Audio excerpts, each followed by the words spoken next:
रसूल सल्लल्लाहु अलैहि वसल्लम सारी कायनात के लोगों के लिए रसूल बनाकर भेजे गए। और खुद अल्लाह के नबी सल्लल्लाहु अलैहि वसल्लम ने फरमाया, आए नबियों, तुम दुनिया में जा रहे हो, लेकिन अगर तुम्हारी जिंदगी में मेरा आखिरी नबी आ जाए, खातिमुन नबीयीन आ जाए, मुहम्मदुर रसूलुल्लाह अगर तुम्हारी जिंदगी में आ जाए, तो तुम्हारी ड्यूटी और तुम्हारी जिम्मेदारी क्या होगी? सारे नबियों से अल्लाह ने अहद और इकरार ले लिया, मुहम्मदुर रसूलुल्लाह सल्लल्लाहु अलैहि वसल्लम तुम में, तुम्हारे मर्दों में से किसी के बाप नहीं है।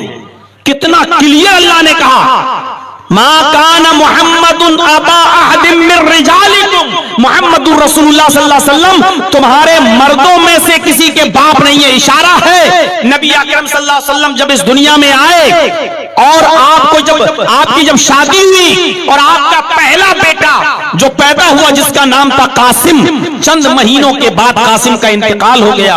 उसके बाद आपकी 4 बेटियां पैदा हुई, ज़ैनब, रुकैया, उम्मे कुलसूम और फातिमा। और इन 4 बेटियों के बाद फिर एक बेटा पैदा हुआ जिसका नाम था अब्दुल्ला।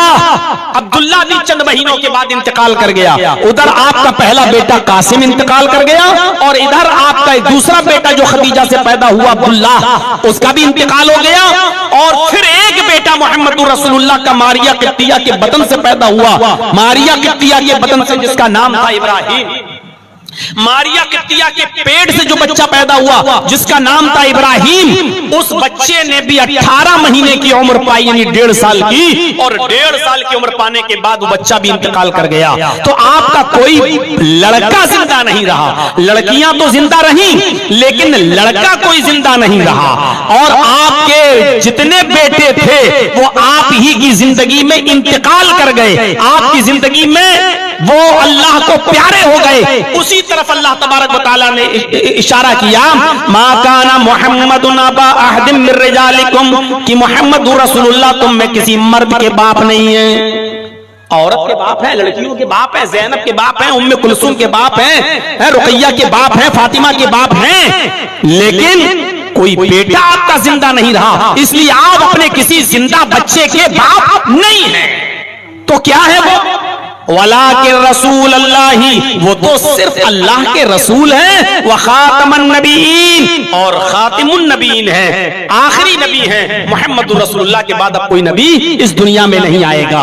एक खुसूसियत अल्लाह तबारक व तआला ने मुहम्मदुर रसूलुल्लाह सल्लल्लाहु अलैहि वसल्लम को ये दी है। मेरे साथियों गौर कीजिए, सबसे बड़ी खुसूसियत नबी को जो मिली है वो ये मिली कि अल्लाह के रसूल सल्लल्लाहु अलैहि वसल्लम सारी कायनात के लोगों के लिए रसूल बनाकर भेजे गए। और खुद अल्लाह के नबी सल्लल्लाहु अलैहि वसल्लम ने फरमाया, ओती तो खमसन लम योताहुन्ना कबली अहदुन, मुझे 5 ऐसी चीजें दी गई, मुझसे पहले किसी और नबी को वो चीजें नहीं दी गई। देखिए गौर कीजिएगा, 5 ऐसी चीजें अल्लाह ने मुझे अता फरमाई, मुझसे पहले ये 5 चीजें किसी दूसरे को नहीं दी। दुनिया में किसी को ये 5 चीजें अता नहीं फरमाई।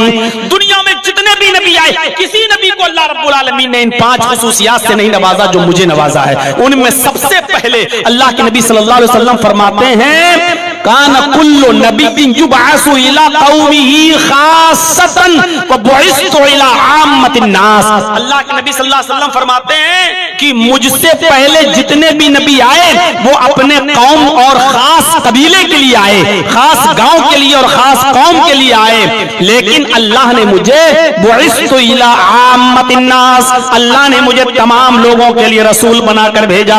मुझे रिसालत आम्मा अता फरमाई, मैं तमाम कायनात के लोगों के लिए रसूल बनाकर भेजा गया हूं। पहली चीज। और दूसरी चीज अल्लाह ताला ने क्या दी मोहम्मद रसूलुल्लाह सल्लल्लाहु अलैहि वसल्लम को? उहिल्लत लियल गनाइम वलम तुहल्ल लिअहदिन क़ब्ली। अल्लाह के नबी सल्लल्लाहु अलैहि वसल्लम ने फरमाया, मुझे अल्लाह ताला ने मेरे लिए माले गनीमत को हलाल करार दिया है।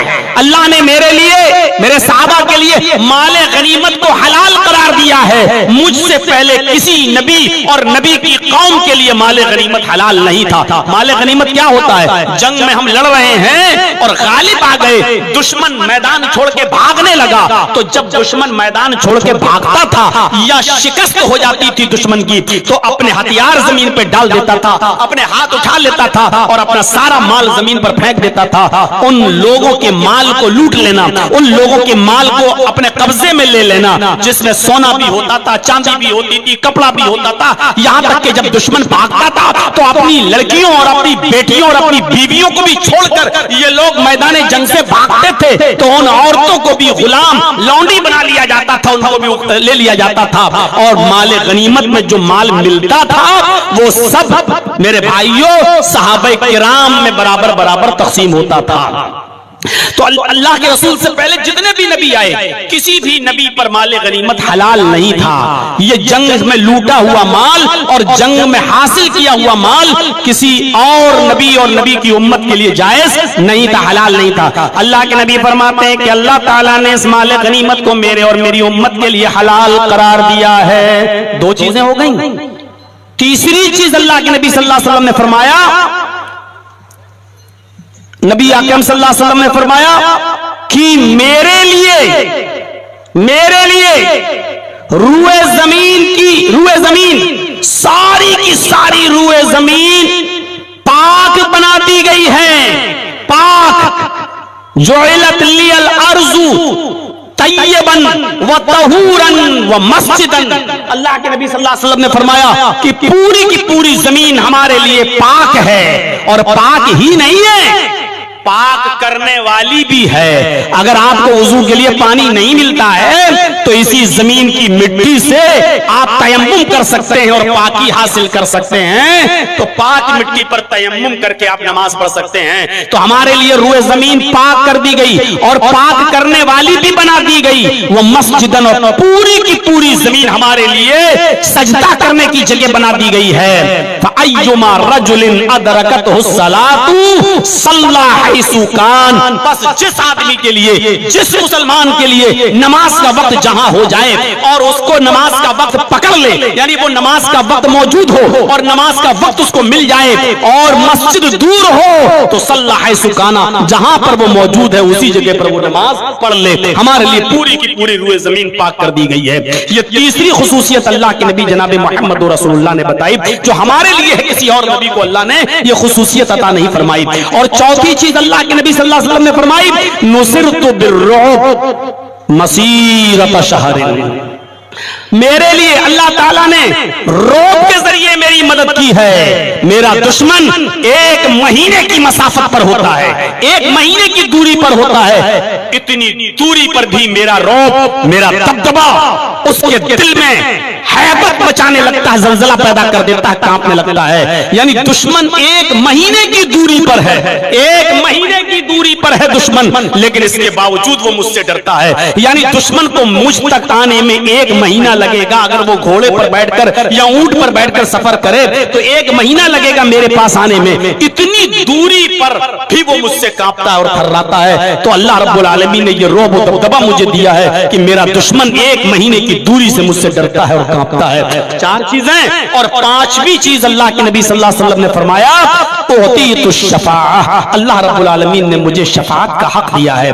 यानी क़यामत के दिन कोई नबी किसी की शफाअत नहीं कर सकेगा। सारे नबी मना कर देंगे। आदम अलैहिस्सलाम मना कर देंगे, अय्यूब अलैहिस्सलाम मना कर देंगे, जकरिया मना कर देंगे, इब्राहिम मना कर देंगे, यूनुस अलैहिस्सलाम मना कर देंगे, और सब कहेंगे कि मेरे पास क्यों आए हो सिफारिश के लिए? हमसे दुनिया में ये खता हुई, हमसे दुनिया में ये मिस्टेक हुई, और मैं खुद परेशान हूं और तुम मेरे पास आए हो कि शिफात करो। मैं शिफात नहीं कर सकता। तुम सब मुहम्मदुर रसूलुल्लाह सल्लल्लाहु अलैहि वसल्लम के पास जाओ, अल्लाह के नबी जनाब मुहम्मदुर रसूलुल्लाह ही शिफात करेंगे। तब सारे लोग मुहम्मदुर रसूलुल्लाह के पास आएंगे और नबी अकरम सल्लल्लाहु अलैहि वसल्लम से अर्ज करेंगे। तब अल्लाह के नबी सजदे में गिर जाएंगे, अल्लाह की हम्द व सना बयान करेंगे। फिर हुक्म होगा, इरफा रासक या मोहम्मद, आए मोहम्मद सल्लल्लाहु अलैहि वसल्लम अपने सर को उठाइए, सल मांगिए, तो आप जो मांगेंगे आपको दिया जाएगा। सल मांगिए, तोता, आप जो मांगेंगे आपको दिया जाएगा। उस वक्त अल्लाह के नबी जनाब मोहम्मद रसूलुल्लाह सल्लल्लाहु अलैहि वसल्लम अल्लाह से अपनी उम्मत की शिफाअत करेंगे और कहेंगे कि अल्लाह उम्मती, ये मेरे उम्मती हैं, इनको बख्श दे। तब अल्लाह रब्बुल आलमीन मोहम्मद रसूलुल्लाह की शिफाअत को कबूल फरमाएगा और जितने लोगों को चाहेगा उम्मत मोहम्मद में उन लोगों को बख्श देगा। मेरे भाइयों, ये फजीलतें दी गई, अल्लाह का शुक्र है कि हम और आप उस नबी की उम्मत में हैं। और इतना ही नहीं, कुरान करीम की जो आयत मैंने आपके सामने पढ़ी है, इस आयत के अंदर तो अल्लाह ताला ने दुनिया में जो नबी भेजा उस नबी से एक अहद ले लिया, उस नबी से एक इकरार ले लिया। आए पैगंबरों, आए नबियों, तुम दुनिया में जा रहे हो, लेकिन अगर तुम्हारी जिंदगी में मेरा आखिरी नबी आ जाए, खातिमुन नबीयीन आ जाए, मुहम्मदुर रसूलुल्लाह अगर तुम्हारी जिंदगी में आ जाए तो तुम्हारी ड्यूटी और तुम्हारी जिम्मेदारी क्या होगी? सारे नबियों से अल्लाह ने अहद और इकरार ले लिया। वइज़ अख़ज़ल्लाहु मीसाक़न नबिय्यीन लमा आतैतुकुम मिन किताबि व हिकमा, जब अल्लाह ने एक अहद लिया, एक मीसाक लिया रसूलों से, नबियों से, जिनको किताब और हिकमत देकर इस दुनिया में भेजा था, अल्लाह ने उन तमाम नबियों से एक अहद लिया। क्या कहा? क्या है पैगंबरों, बताओ। सुम्मा जाअकुम रसूलुम मुसद्दिकुल लिमा माअकुम, आए नबियों, आए पैगंबरों, आए रसूलों, अगर तुम्हारी जिंदगी में मेरा रसूल आ जाए, वो उन चीजों की तस्दीक करे जो तुम्हारे पास है, जो तुम्हारे साथ है। मैं तुम्हें जो चीजें देकर, जो किताब और हिकमत देकर भेज रहा हूं, अगर वो उसकी तस्दीक करे तो तुम्हारी जिम्मेदारी क्या होना चाहिए? यानी अगर आखिरी नबी तुम्हारी जिंदगी में आ जाए तो तुम क्या करोगे? और फिर अल्लाह ने खुद उन तमाम नबियों से और रसूलों से कहा, आए नबियों, आए रसूलों, अगर तुम्हारी जिंदगी में आखिरी नबी आ जाए और तुम्हारी बात की तस्दीक करे, लतुमिनुन्न बिही, तो तुम सब उस नबी के ऊपर ईमान ले आना। लीजिए, सारे झगड़े खत्म कर दिए। आए नबियों, तुम्हारी जिंदगी में मोहम्मद आ जाएं सल्लल्लाहु अलैहि वसल्लम, तुम्हारी जिंदगी में अगर आखिरी नबी आ जाएं तो तुम्हारी जिम्मेदारी ये होगी कि तुम्हें भी उसके ऊपर ईमान लाना होगा। और ईमान लाना ही नहीं, वला तंसुरुन्नहु, तुम्हें उसकी मदद भी करना पड़ेगी, तुम्हें उसकी मदद भी करना पड़ेगी। अक़ररतुम व अख़ज़्तुम अला ज़ालिकुम इसरी, क्या तुम मेरे इस अहद व पैमान का इकरार कर रहे हो? क्या तुम मेरी इस बात को गिरा बांध रहे हो? क्या तुम ऐसा करोगे? अक़ररतुम, क्या तुम इकरार करते हो इस बात का कि हाँ, आए अल्लाह, अगर तेरा आखिरी नबी मेरी जिंदगी में आ जाए तो हम उसके ऊपर ईमान भी लाएंगे और उसकी मदद भी करेंगे। क्या मेरे इस अहद व पैमान को पकड़ रहे हो मजबूती के साथ? कालू, जमा मुज़क्कर गायब का सेगा, सारे नबियों ने जो भी इस दुनिया में आया, सबने अल्लाह के सामने इकरार किया कि अल्लाह अक़ररना, हम इकरार करते हैं कि हम उस नबी पर ईमान लाएंगे और उसकी मदद भी करेंगे। अल्लाह तबारक व तआला ने फरमाया, जब तुम इकरार कर रहे हो, उस नबी पर ईमान लाओगे और उस नबी की मदद भी करोगे, क़ाल फ़शहदू व अना मअकुम मिनश शाहिदीन, तो तुम सब गवाह बन जाओ, तुम सब गवाह रहो और मैं खुद भी गवाह हूं। यानी मेरे सामने तुमने इकरार किया कि तुम उस नबी पर ईमान लाओगे और उसकी मदद भी करोगे, मैं खुद इस बात पर गवाह हूं। ये मकाम, ये मर्तबा कि सारे नबी, जो नबी इस दुनिया में आया, अल्लाह ने उससे एक इकरार ले लिया, एक वादा ले लिया। अगर तुम्हारी जिंदगी में खातिमुन नबीयीन आ जाए, अगर तुम्हारी जिंदगी में रहमतुल लिल आलमीन आ जाए, अगर तुम्हारी जिंदगी में मेरा आखिरी पैगंबर पहुंच जाए तो तुम्हें भी उस नबी के ऊपर ईमान लाना होगा, तुम्हें भी उसकी मदद करना होगी। मेरे प्यारे भाइयों, ये फजीलत अल्लाह रब्बुल आलमीन ने अगर किसी नबी को दी है, किसी पैगंबर को दी है, तो वो जनाबे मुहम्मदुर रसूलुल्लाह सल्लल्लाहु अलैहि वसल्लम को अता फरमाई है। हम खुश नसीब हैं कि उस नबी के हम उम्मती हैं, उस नबी के उम्मती हैं। अपने बिरादराने वतन की और अपने भाइयों की किताबों का अगर आप मुताला करेंगे, पढ़ेंगे, तो आप देखेंगे तौरात में तो नबी अकरम की पेशीन गोई मौजूद ही है, इंजील में तो है ही, भरी पड़ी हैं इन किताबों के अंदर पेशीन गोइयां, लेकिन अपने बिरादराने वतन, अपने भाइयों की किताबों में, जिस मुल्क में तुम रहते हो और जहां सबसे ज्यादा तादाद हमारे हिंदू भाइयों की है, इनकी किताबें भी अगर आप पढ़ेंगे तो इनकी किताबों के अंदर भी पेशीन गोइयां आपको मिलेंगी, भविष्यवाणियां आपको मिलेंगी। तो किताबें बहुत इंपॉर्टेंट हैं। जैसे कुरान की तफसीर होती है, कुरान की तफसीर, तफसीर इब्ने कसीर, तफसीर अहसनुल बयान, तफसीर कुर्तुबी, तफसीर खाजिन जैसे कुरान की तफसीरें होती हैं, ऐसे ही हिंदू धर्म के अंदर वेदों की भी तफसीरें हैं। वेद हिंदू भाई इनको आसमानी किताब मानते हैं, उसकी भी तफसीरें हैं जिसको व्याख्याएं कहा जाता है, जिनको हिंदी में व्याख्या कहा जाता है, यानी उसकी तफसीर। और हिंदू धर्म में तफसीरों की तादाद कितनी है? वेदों की तफसीर जो है उसकी तादाद है 18। जैसे हमारे और आपके यहाँ कुरान की सबसे ज्यादा मोतबर तफसीर इब्ने कसीर को माना जाता है, ऐसे ही हिंदू धर्म के अंदर वेदों की सबसे ज्यादा मोतबर तफसीर भागवत पुराण और कल्कि पुराण और भविष्य पुराण, इन पुराणों को माना जाता है। 18 पुराणों में 18 पुराणों में भागवत पुराण, कल्कि पुराण और भविष्य पुराण, इन तीन को सबसे ज्यादा इंपॉर्टेंट किताबें और सबसे ज्यादा इंपॉर्टेंट तफसीर माना जाता है। इन तफसीरों में, इन व्याख्याओं में भागवत पुराण और कल्कि पुराण के मुताबिक 64,000 पैगंबर, 64,000 रसूल इस दुनिया में आए। लगभग कहा गया है तकरीबन 64,000। हमारे इधर भी कहा गया है 1 लाख, 1.25 लाख, 1,24,000, यानी कसरत उधर भी है और कसरत इधर भी है। उधर भी 64,000 और इधर भी बहुत से, गिनती नहीं मालूम है कि कितने नबी आए, लेकिन उनमें महान और बड़े रसूल 24 बताए गए हैं। 24। और आप ताज्जुब करेंगे कि मोहम्मदुर रसूलुल्लाह को अगर हटा दिया जाए, नबी अकरम को हटा दिया जाए, तो कुरान में भी 25 नबियों का नाम आया है। अगर मोहम्मदुर रसूलुल्लाह को हटा दिया जाए तो 24 रसूल, यानी हिंदू धर्म के अंदर 24 रसूल, 24 ऋषि, 24 पैगंबरों को महान बताया गया है।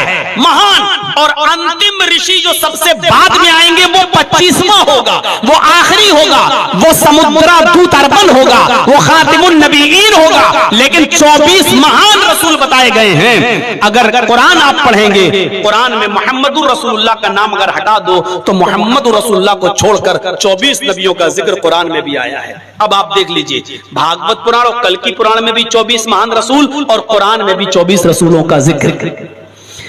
वेदों में, पुराणों में आखिरी नबी मोहम्मद को बताया गया सल्लल्लाहु अलैहि वसल्लम, वो 25वां। और यहां कुरान में मोहम्मदुर रसूलुल्लाह का नाम जोड़कर नबियों का नाम गिनोगे तो 25, यानी उधर आखिरी नबी 25वां होगा। और हम कुरान में 24 नबियों के बाद एक नाम और पाते हैं, और वो है मोहम्मदुर रसूलुल्लाह वल्लज़ीना माअहू अशिद्दाउ अलल कुफ्फारि रुहमाउ बैनहुम। मोहम्मद अल्लाह के रसूल हैं। अगर मोहम्मदुर रसूलुल्लाह को जोड़ लिया जाए तो 25 नबी। इतना जबरदस्त मसावात, इतनी जबरदस्त बराबरी। आज इस देश और इस मुल्क के अंदर जो नफरतों की खाई और घृणा और नफरत एक दूसरे से अदावत जो आप देखी जा रही है, उसकी वजह यह है कि हमें इन किताबों से दूर किया जा रहा है। अगर हम अपने गैर मुस्लिम भाइयों को यह बताएं कि तुम्हारी किताब ये कह रही है और तुम अपनी किताबों को पढ़ो और धार्मिक किताबों के आधार पर प्यार और मोहब्बत की बात करें, तो आज एक पॉलिटिकल पार्टी हमारे और उनके दरमियान नफरतों और घृणा की खाई खड़ी नहीं कर सकती है। इसीलिए मैंने चैनलों को बंद कराया है, इसलिए मैंने चैनलों को बंद कराया है। ये वजह थी, इसी पर गलत थंबनेल लगाते और इसी पर, और मैं जब बोलता हूं तो होश नहीं रहता कि क्या बोल रहा हूं। ये वजह थी मेरे भाइयों, किताबों के आधार पर घृणा और नफरत फैल ही नहीं सकती, इसलिए कि नफरत न हिंदू धर्म के अंदर है, न इस्लाम के अंदर है, न सिख धर्म के अंदर है, न ईसाइयत के अंदर है। नफरत धर्म सिखा ही नहीं सकता, और जिस धर्म के अंदर नफरत सिखाई जाती है वो धर्म हो ही नहीं सकता। कोई कितना बड़ा साधु हो, इशारा मेरा समझिएगा, कोई कितना बड़ा संत हो, कोई कितना बड़ा धर्म से जुड़ा हुआ व्यक्ति हो, अगर वो लड़ाने की बात करता है, नफरत की बात करता है, घृणा की बात करता है, तो आप समझ जाइएगा कि उसने अपने धर्म का मुताला और अपने धर्म की स्टडी सही तरीके से की ही नहीं है, नहीं की। जरा बताइए तो सही, 25वां ऋषि आखिरी नबी बताया गया है। कल्कि उसका नाम बताया गया, कल्कि अवतार होगा। पढ़िए नालंद विशाल शब्द सागर नाम की dictionary, Sanskrit into Hindi dictionary, जिसमें कल्कि का जब अर्थ देखेंगे तो कल्कि का अर्थ होता है कलंक को मिटाने वाला, स्याही को मिटाने वाला। कल्कि यानी पाप ताप और गुनाहों को नष्ट करने वाला, जिहालत को मिटाने वाला, यह होता है कल्कि का अर्थ। और मोहम्मद रसूलुल्लाह सल्लल्लाहु अलैहि वसल्लम का एक नाम माही भी बताया जाता है हदीस की किताबों में। मुस्लिम शरीफ की हदीस, जुबैर इब्न मुतइम इस हदीस का रावी फरमाते हैं कि समिअतु नबी सल्लल्लाहु अलैहि वसल्लम यक़ूल, मैंने मोहम्मद रसूलुल्लाह से सुना है, अल्लाह के नबी ने फरमाया, इन्ना ली आसमान, मेरे चंद नाम हैं, अना मुहम्मदुन, मेरा एक नाम मोहम्मद है, व अना अहमदु, मेरा एक नाम अहमद है, व अनल माही, और मेरा एक नाम माही है, यमहुल्लाहु बियल कुफ्र, अल्लाह मेरे जरिए नास्तिकता को, अधर्मियत को मिटाएगा, गुनाहों को मिटाने का काम, यानी मैं वो अमल, वो रास्ता और वो धर्म धार्मिक काम बताने आया हूं जिनको करने से गुनाह मिटते हैं, जिनके करने से गुनाह खत्म होते हैं। इसलिए मेरा एक नाम माही भी है, गुनाहों को मिटाने वाला। कल्कि का अर्थ संस्कृत में कल्कि और अरबी में इसको कहेंगे तो माही, मिटाने वाला। एक मंत्र पढ़ता हूं, इथ कलोग पराय जनेशु खरगर मिड़ी धर्म त्राय सत्वैन भगवान दृश्यति। कलयुग के कुछ बीत जाने के बाद इथ कलोग प्राय जनेशु, जनेशु जब सारी जनता, सारी इंसानियत, सारी मानवता खरगर मिड़ी जानवरों की तरह हो जाएगी। कलयुग के कुछ गुजर जाने के बाद, बीत जाने के बाद जब सारी जनता जानवरों की तरह हो जाएगी, इंसानियत मिट जाएगी, मनुष्यता खत्म हो जाएगी, मानवता नष्ट हो जाएगी, इंसानों में जानवरियत और हैवानियत आ जाएगी। धर्म त्राणाय, तब धर्म की रक्षा करने के लिए, तब धर्म की हिफाजत करने के लिए धर्म त्राणाय सत्वैन, और सत्य को स्थापित करने के लिए, सत्य को लागू करने के लिए, सच्चाई का प्रचार और प्रसार करने के लिए भगवान अवतरिष्यति, भगवान अवतार भेजेगा। पता ये चला कि भगवान स्वयं अवतार ग्रहण नहीं करता, ईश्वर स्वयं अवतार ग्रहण नहीं करता, भगवान अवतरिष्यति, भगवान अवतार भेजेगा। मतलब यह है कि भगवान अलग है और अवतार अलग है, यानी अल्लाह तब नबी भेजेगा, रसूल भेजेगा। कब भेजेगा? जब सारी जनता जानवरों की तरह हो जाएगी, जब सारी जनता, मानवता उसके अंदर से, इंसानियत उसके अंदर से निकल जाएगी, तब अल्लाह रब्बुल आलमीन यानी ईश्वर अवतार भेजेगा। आप ईमानदारी के साथ बताइएगा अरब के हालात कैसे थे। आप जरा पढ़िए, मौलवियों की तकरीरें आपने बहुत सुनी होंगी। थोड़ी देर के लिए आप मरुस्थल पर नजर डालिए, मरुस्थल में अरब को बोल रहा हूं।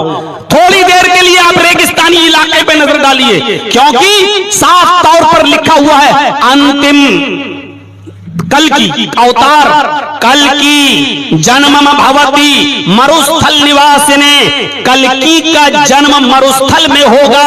मरुस्थल किसको कहते हैं? रेगिस्तानी इलाका। आखिरी नबी का जन्म कहां होगा? मरुस्थल में होगा, रेगिस्तानी इलाके के अंदर होगा। अश्वमा शुकमारू हा देवदत्त जगतपति, और वो घोड़े की सवारी करेगा, उस पर बैठेगा। शुकमारूहा, आसमान की भी यात्रा करेगा। देवदत्त, वो घोड़ा उसको देवदत्त ईश्वर की तरफ से, अल्लाह की तरफ से मिलेगा। वो युद्ध में शिरकत करेगा, युद्ध में प्रवेश करेगा और तलवारों से दुश्मनों का, नास्तिकों का दमन करेगा। लीजिए, यानी तलवारों से लड़ाई लड़ी जाती होगी उस दौर में, उस युग में आएगा। गौर करो, भागवत पुराण स्कंद 12 अध्याय 2 का मंत्र नंबर 16 मैंने आपके सामने पढ़ा है। स्कंद 12 अध्याय 2 मंत्र नंबर 16। वो कब आएगा? घोड़े पर बैठेगा, यानी घोड़े पर बैठने का प्रचलन होगा। और कहां आएगा? मरुस्थल यानी रेगिस्तान में आएगा और उसमें जन्म लेगा। और घोड़े पर बैठकर तीर और तलवारों से युद्ध करेगा, नास्तिकों का दमन करेगा, धर्मियों का नाश करेगा, पापियों का नाश करेगा, जो नास्तिक हैं उनका दमन करेगा। गौर करो, तीर और तलवारों से युद्ध लड़ेगा। आज के जमाने में तीर और तलवारों से कौन लड़ाई लड़ता है? आज के जमाने में कोई तीर और तलवारों से युद्ध करेगा उसको बेवकूफ कहेंगे, पागल है। तीर और तलवारों से तुम युद्ध कर रहे हो। आज यहां बैठे बैठे हालत यह है कि रिमोट दबाओ और यहां से मिसाइल उड़ेगी और सीधे 5000 किलोमीटर तक मिसाइल चली जाए और जिस देश में और जिस शहर में गिराना चाहो वहां वो मिसाइल गिर जाए। आज जमाना इतनी तरक्की कर चुका हो, इस जमाने में आप अब कहें कि आखिरी नबी अंतिम ऋषि अभी नहीं, कल की अवतार अभी नहीं, इस जमाने में आएगा, जबकि उसका जमाना बताया गया है कि वो तीर और तलवारों से युद्ध लड़ेगा, घोड़े पर बैठेगा,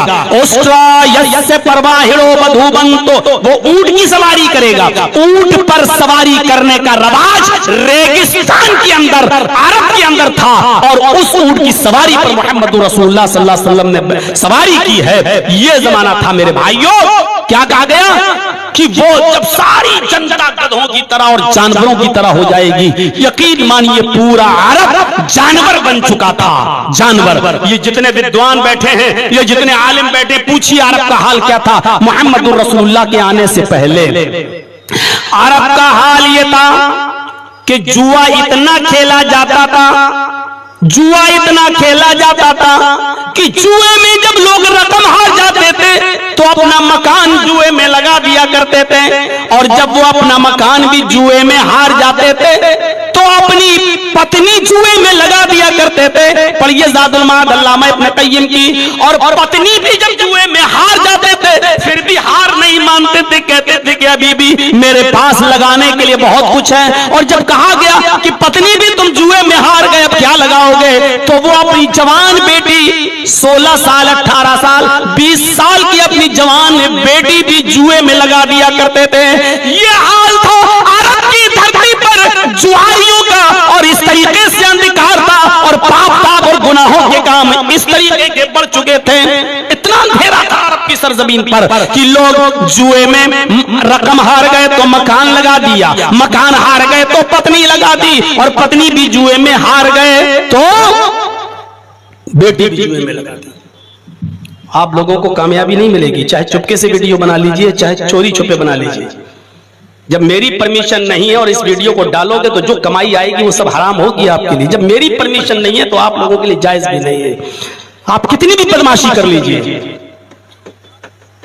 ये सही नहीं है। ये हरकतों से बाज आ जाइए। और जलसा कमेटी के लोगों से, अभी बहुत सी जगहों के लोग आज प्रोग्राम लेके गए, आज ही मैं कह दे रहा हूं शुरू से ही चैनल वालों को रोकिएगा, क्योंकि आखिरी वक्त में नहीं रोकते हैं, शुरू से ही इन लोगों को रोकिएगा भाई। इस शर्त पे अब मैं प्रोग्राम दूंगा, क्योंकि हरकतों से बाज ही नहीं आ रहे। मैं बोला ही नहीं हूं और फिर भी आप कह रहे हो एक दो करते हैं, तो है तो आप ही की बिरादरी के लोग, क्यों उनको चिन्हित नहीं करते और क्यों उनको यहां से नहीं निकालते हो आप लोग? आप जब उनको अपने समाज में बिठाते हो और अपने साथ उनको जोड़ते हो तो हमें तो रोकना पड़ेगा सबको। ये जिस माहौल से हम और आप गुजर रहे हैं आपको पता नहीं है। मौलाना अब्दुल गफ्फार साहब सरकारी टीचर हैं और इंडिया टीवी ने उनको भी दिखा दिया। इंडिया टीवी पर उनको भी बरसरेआम लाया गया और दिखाया गया कि देखिए क्या बोले हैं, और सिर्फ आप लोगों के चैनल की वजह से, सिर्फ आप लोगों की पब्लिसिटी की वजह से। और हमारे बारे में तो पूछिए मत, हमें तो पार्लियामेंट में दिखाया गया, चैनल तो छोड़ो पार्लियामेंट में दिखाया गया। हम कानून मंत्री ने हमें दिखाया कि देखिए क्या बोल रहा, सारे नेताओं को दिखाया, पार्लियामेंट के अंदर हमको दिखाया गया और पूरी कटिंग करके मेरी वीडियो को तोड़ मरोड़ के पेश कर। और आप चाहते हैं कि हम आपको परमिशन दे दें और खूब आसानी से आप थंबनेल बनाइए और अपना घर बनवाइए कमा कमा कर। बहन वाला मसला देखा था, जबकि मैं किसी तकरीर में नहीं बोला कि बहन के साथ निकाह करना जायज है। कौन इतना बड़ा कमीना कौन होगा जो कहेगा कि बहन और बेटी के साथ निकाह करो? और देखा टीवी चैनल वालों ने किस तरीके से काट करके पेश किया कि मौलाना जर्जीस देखो कितना बड़ा कमीना, कितना बड़ा नालायक, कितना बड़ा पाखंडी मौलवी जो कह रहा बहन और बेटी के साथ निकाह करना जायज। काट दिया, कटिंग करके दिखाना शुरू कर दी। कितना उछाला गया उसको, कितना। और जब मैंने अपने चैनल से पूरी वीडियो निकाल कर जब अपलोड की, तब उस हरामी ने और उस सुअर ने अपनी पोस्ट डिलीट की है, वरना पूरे हिंदुस्तान के अंदर बदनाम तो कर ही रहा। ये दौर है। मैं अगर बोलूंगा कि नमाज मत पढ़ो जब तुम नशे में हो, तो ये जब तुम नशे में हो काट देंगे और कहेंगे देखो मौलाना जर्जीस ने कहा नमाज मत पढ़ो, नमाज मत पढ़ो। ये इतनी हरामी कौम हो चुकी है, आपको रुस्वा करने के लिए कुछ भी कर सकती है, और चैनल वाले उसी में नमक मिर्च लगाकर अपनी कमाई को हासिल करने के लिए कुछ भी कर सकते हैं। इस्लाम में अगर हाथ जोड़ना जायज होता तो मैं हाथ जोड़ लेता, दामन फैलाना जायज होता तो मैं दामन फैला लेता। बचाओ, मैं भी किसी माँ का बेटा हूं। माँ के आंसू क्या होते हैं उस वक्त पूछो जब मैं जेल में गया था और मेरी माँ रोई थी। उस वक्त माँ की आंखों के आंसुओं की कदर उस वक्त पता चलती है कि क्या होती है। आपको क्या, आपको तो आ रहा है पैसा, बनाइए उल्टे सीधे थंबनेल। तो मेरे प्यारे साथियों, मैं अर्ज ये कर रहा था कि अरब की धरती इतनी ज्यादा बुराइयों से लथपथ थी, शराब इतनी पी जाती थी अरब के अंदर। इससे आप अंदाजा लगाइए, ज़ातुल माद पढ़ेंगे अल्लामा इब्न क़य्यिम की, घर में जब कोई बच्चा पैदा होता था तो वो लोग अपने बच्चे की हलक में सबसे पहले शराब की बूंदें डालते थे उठा के मुंह खोल के, और फख्र करते थे कि मेरे बेटे के पेट में सबसे पहले शराब की बूंदें गई हैं। आप अंदाजा लगाओ, आज बच्चा पैदा हुआ उसके मुंह में सबसे पहले शराब के कतरे डाले जा रहे हैं। यह हाल था शराब का। हम और आप जब खाना खाते हैं तो पेप्सी और थम्स अप और कोक की बोतल रख लेते हैं, पीते जाते, खाते जाते, पीते जाते हैं। अरब के लोग खाना दस्तरखान पर रखकर खाते थे तो शराब की बोतल सामने रखते थे, वो खाना खाते थे और शराब पीते जाते थे। ये मिजाज था अरब का। बुखारी पढ़िए किताबुल निकाह, हजरत आयशा फरमाती हैं कि जमाने जाहिलियत के अंदर निकाह भी अजीब किस्म के हुआ करते थे, और निकाह की पहली किस्म ये हुआ करती थी कि एक औरत, एक लड़की, उसके पास निकाह का पैगाम दिया गया, तारीख तय की गई। सुनिए निकाह कैसे होता था। अल्लाह के रसूल के आने से पहले, नबूवत मिलने से पहले अरब के अंदर शादी का तरीका देखिए। एक लड़के ने लड़की को निकाह का पैगाम दिया, शादी की तारीख तय हो गई, लड़का चंद लोगों को लेकर गया, निकाह हो गया, लड़की को लेकर आ गया। अब अपने घर में लड़की को ले तो आया, बीवी को ले आया, लेकिन उसके साथ वो खुद मिलता नहीं था, रात उसके साथ नहीं सोता था, बल्कि अपनी जवान बीवी को जिसको निकाह करके लाया अपने किसी दोस्त के सुपुर्द कर देता था, अपने किसी दोस्त के हवाले कर देता था, और कहता था कि तुम इसको अपने पास रखो, इससे मिलो, इसके साथ खाओ पियो लेटो सो, और इसके साथ हम बिस्तरी भी करो, इसके साथ सुहाग रात भी मनाओ, जो रातें तुम्हें गुजारना इसके साथ गुजारो। और जब वो दोस्त इसका खबर देता था कि तुम्हारी बीवी हामिला हो गई, तुम्हारी बीवी प्रेग्नेंट हो गई, तब ये जाता था और इज्जत के साथ अपनी बीवी को अपने घर लाता था और लोगों से कहता था कि मेरी बीवी फला के नुत्फे से प्रेग्नेंट हो गई है, अब मैं इसको अपने घर लाया। वो खुद अपनी पत्नी से नहीं मिलता था, दूसरे के सुपुर्द कर देता था, और ऐसा इसलिए किया जाता था कि ताकि बच्चा नेक और शरीफ पैदा हो, जिनकी शराफत का मायार ये हो, जिनके शराफत का मायार ये हो कि शादी के बाद पति अपनी पत्नी को दूसरे के हवाले करे, और ऐसा इसलिए करे ताकि बच्चा नेक पैदा हो, जिसकी शराफत का मायार ये हो। तो सोचिएगा कि फिर बुराई कैसी जन्म लेती होगी और कितनी बुराइयों ने जन्म लिया होगा। ये शादी का पहला तरीका था। शादी का दूसरा तरीका यह था कि 1 2 3 4 5 6 7 8 9 10 9 तक लोग एक ही लड़की के पास जाते, एक ही औरत के पास जाते और उससे जिना करते।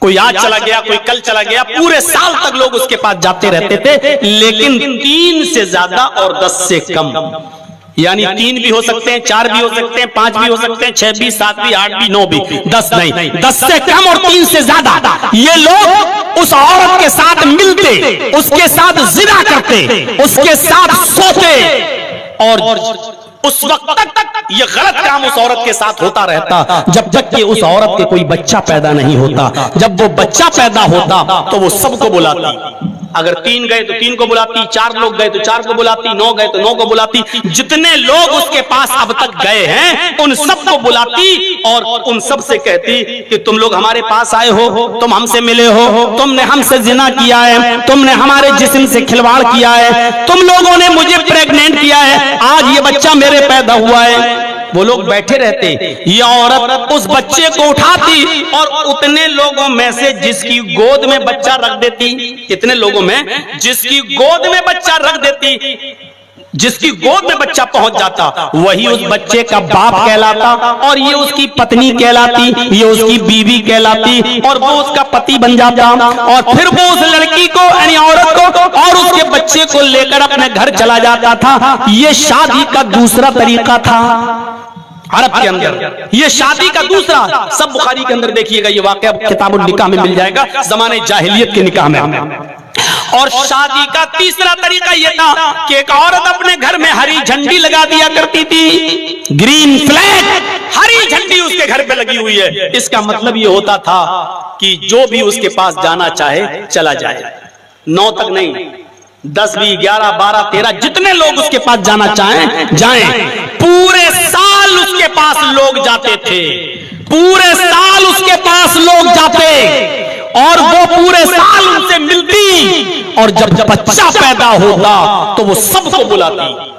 जितने लोग उसके पास गए उस सबका नाम नोट कर लिया, सबका नाम लिख लिया और जब बच्चा पैदा हुआ तो जितने लोगों ने उसके साथ हमबिस्तरी की, जितने लोगों ने उसके साथ रातें गुजारी, उन सबको बुलाती। 100 भी हो सकते थे, 150 भी हो सकते थे, 200 भी हो सकते थे। पूरे साल उस औरत से जितने लोग मिले वो सबको बुलाती और सब लोग आते।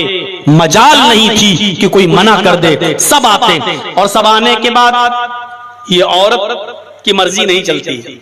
खाने काबा में एक कयाफा शनास बैठा होता था, उसको बुलाया जाता था।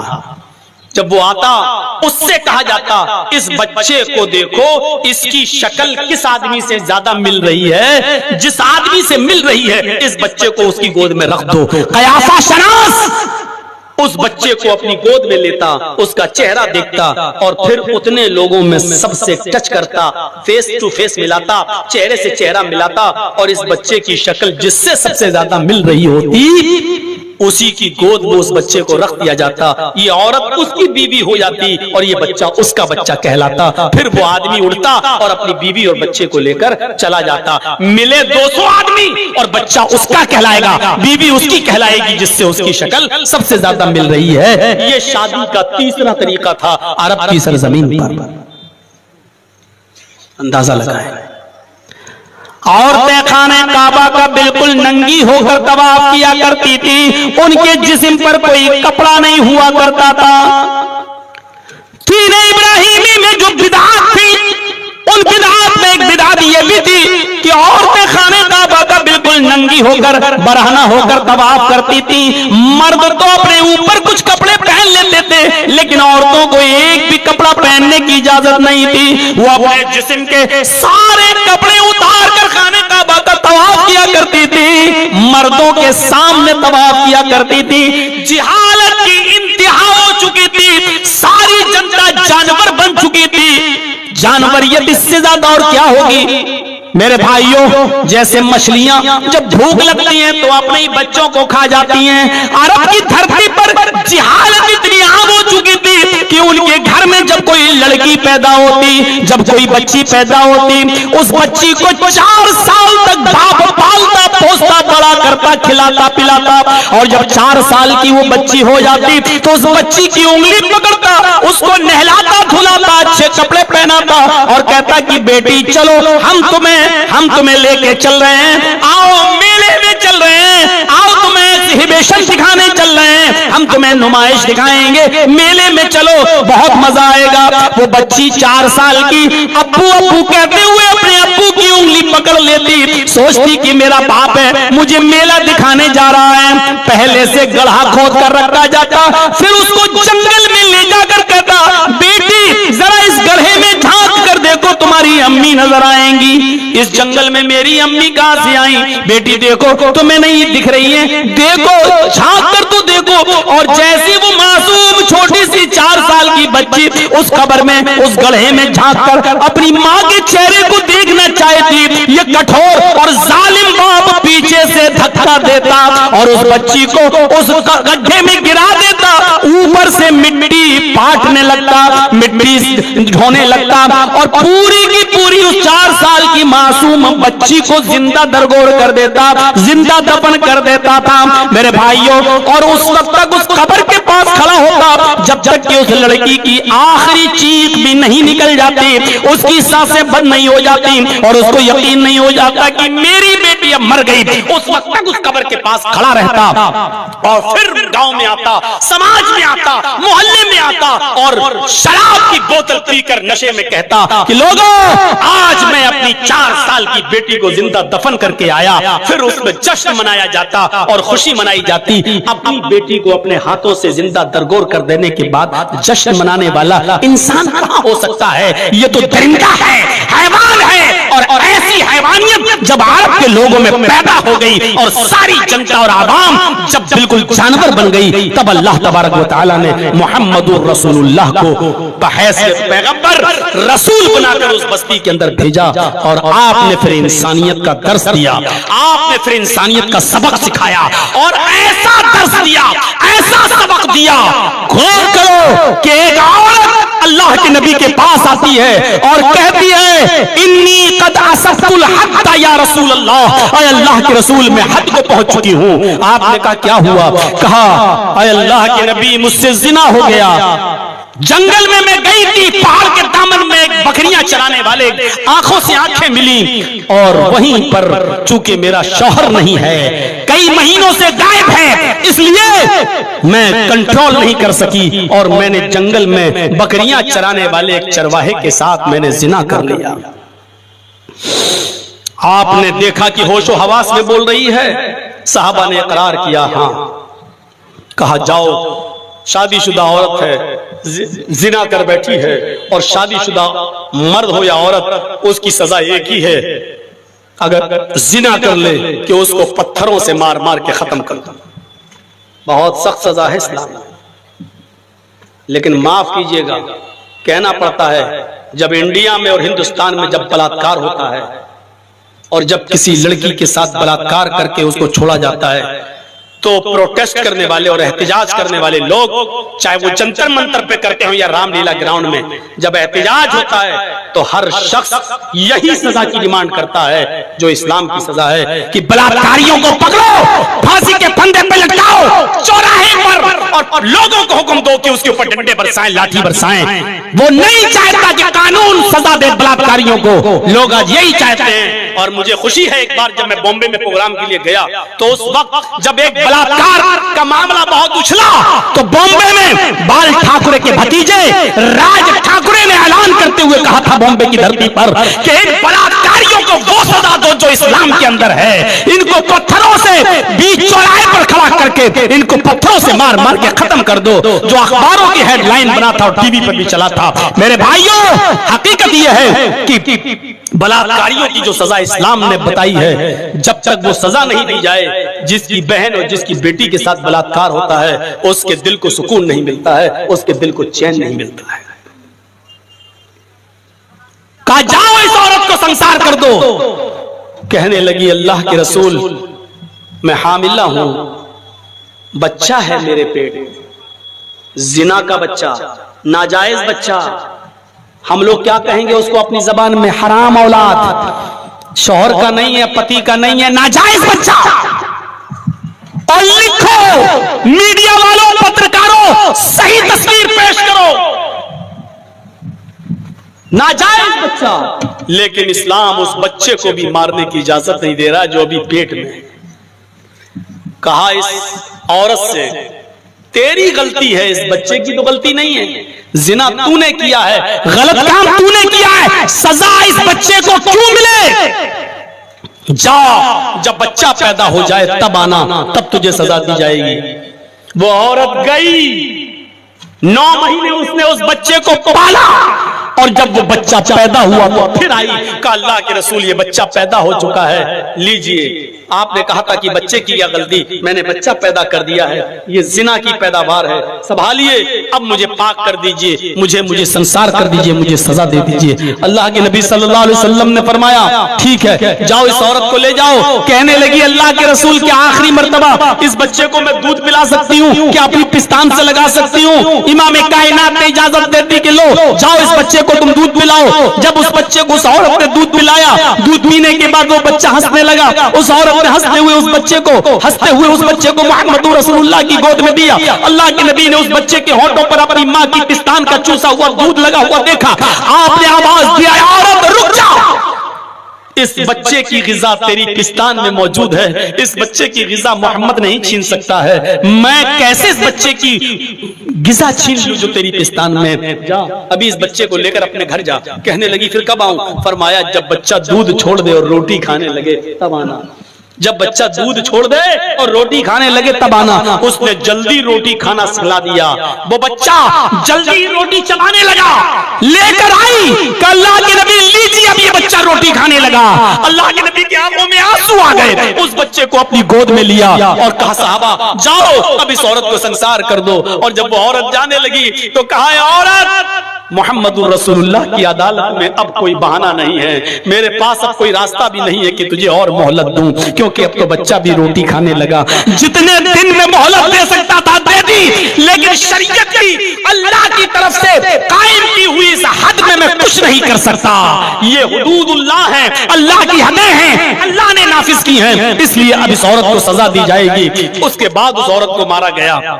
मानवता का ऐसा दर्स कहां मिलेगा मेरे भाइयों कि एक मासूम, एक बेगुनाह बच्चे को जो पेट में था, उस पेट में भोने वाले बच्चे की वजह से अल्लाह के रसूल ने उस औरत को सजा नहीं दी, जबकि बच्चे के बारे में मालूम है कि गलत है, नाजायज है, हराम बच्चा है, लेकिन फिर भी ये कह रहे हैं कि इस बच्चे का क्या कसूर है, इस बच्चे की क्या गलती है। उस बच्चे को मारा नहीं है, फरमाया या औरत इस बच्चे को पैदा कर। कहने लगे अल्लाह के रसूल ये बच्चा नाजायज है, पैदा होगा, बाप का नाम नहीं पाएगा तो मुझे गाली देगा। अल्लाह के रसूल ने फरमाया नहीं, इस बच्चे का कोई कसूर नहीं है, इसको भी दुनिया में आने का हक है, इसको भी नमाज पढ़ने का हक है, इसको भी रोजा रखने का हक है, इसको भी हज करने का हक है, इसको भी इबादतें करके अपनी जन्नत बनाने का हक है। इस बच्चे को तेरे पेट में नहीं मारा जा सकता है। जो इस्लाम नाजायज बच्चे तक को पेट में मारने की परमिशन न देता हो मेरे भाइयों, वो ऐसे कत्ल की परमिशन कैसे देगा जो पहलगाम के अंदर हुआ है, और जिन दहशतगर्दों ने, जिन आतंकवादियों ने मजहब या जात या नाम पूछकर गोलियां मारी हैं, ऐसे लोगों को जल्द से जल्द गिरफ्तार करके सरेआम सूली पर लटकाया जाए और इनको इत्ता के मारा जाए। ऐसी दर्दनाक सजा दी जाए कि उनकी सजाएं देखकर इंसानियत कराहने लगे, चीखने लगे और डर जाए, क्योंकि इस्लाम के अंदर ऐसी दहशतगर्दी की कोई जगह नहीं है। इस्लाम तो वो मजहब है कि पेट में पलने वाले नाजायज बच्चे तक को मारने की इजाजत नहीं देता है, और ऐसे हमले की इजाजत देगा इस्लाम। इस्लाम से नहीं जोड़ा जा सकता है। कुछ गोदी मीडिया ने हिंदू मुस्लिम करने की कोशिश की, लेकिन मेरे प्यारे साथियों बहुत कामयाब नहीं हो सके। अल्लाह उन मुसलमानों को जज़ाए खैर दे जिन्होंने गैर मुस्लिम भाइयों को अपना भाई समझकर उनको पनाह दी, उनको अपने घर ले गए, उनको बचाया भी, और अपने सीनों पर भी और सर पर भी गोलियां खाई, लेकिन पिस्तौल और AK-47 छीनने की कोशिश भी की, अगरचे वो घर का इकलौता बेटा था। मेरे भाइयों ऐसे लोगों की भी जरूरत है जो हम भाईचारे का पैगाम आम करें। तो मैं कहना ये चाह रहा था कि इस्लाम के अंदर ऐसे हमलों की कोई गुंजाइश नहीं है, ये मानवता और इंसानियत है। तो मेरे साथियों, हमें और आपको इन तमाम चीजों पर गौर करना चाहिए। 3:30 हो चुके हैं, हमें 1-2 मंत्र और पढ़ना थे, लेकिन 3:41 पर फजर की नमाज का वक्त हो रहा है, सिर्फ 10 मिनट बाकी रह गए हैं।